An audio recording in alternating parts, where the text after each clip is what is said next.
सांगली शहरासह मतदारसंघातील खोकीधारकांचे जागेवरच पुनर्वसन केलं जाईल।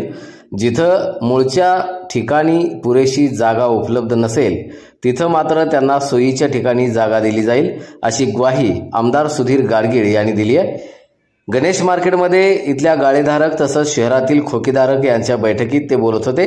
या बैठकीच्या अध्यक्षस्थानी भाजपा किसान मोर्चाचे प्रदेश उपाध्यक्ष पृथ्वीराज पवार होते। बैठकीला मोठ्या संख्येनं गाळेधारक आणि खोकीधारक उपस्थित होते।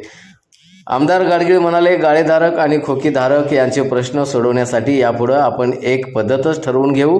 खोकीधारकांचा पुनर्वसनाचा जो विषय आहे तो महापालिका तसंच जिल्हा प्रशासन आणि राज्य शासन यांच्याशी चर्चा करून आपण मार्गी लावू।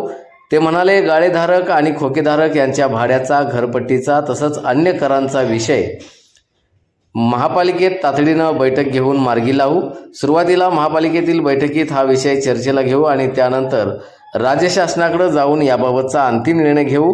दुकानगाळे हे धारकांच्या मालकीचे करण्याबाबतचा विषय सुद्धा तातडीनं मार्गी लावला जाईल, असं आश्वासनही यावेळी बोलताना सुधीर गाडगीळ यांनी दिलंय। यावेळी खोकीधारकांसाठी कॉम्प्लेक्स उभं करावेत अशी मागणीही आहे।